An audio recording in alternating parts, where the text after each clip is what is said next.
Solapur news 24 मध्ये आपलं स्वागत आहे। आजच्या प्रमुख बातम्यांवर एक नजर टाकूया।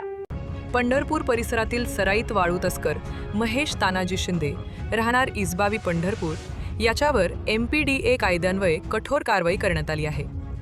अवैध वाळू उपसा व विक्री, परिसरात दहशत निर्माण करणे तसेच शरीरावरील गुन्ह्यांमध्ये सहभाग असल्याच्या पार्श्वभूमीवर त्याला 1 वर्षासाठी पुण्यातील येरवडा मध्यवर्ती कारागृहात स्थानबद्ध करण्यात आले आहे।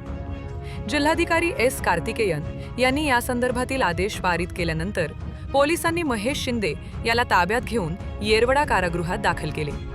ही कारवाई पोलीस अधीक्षक अतुल कुलकर्णी, अपर पोलीस अधीक्षक विजय कबाडे, सहाय्यक पोलीस अधीक्षक प्रशांत दगडे, पोलीस निरीक्षक संजय जगताप आणि वरिष्ठ पोलीस निरीक्षक दशरथ वाघमोडे यांच्या मार्गदर्शनाखाली पार पडली।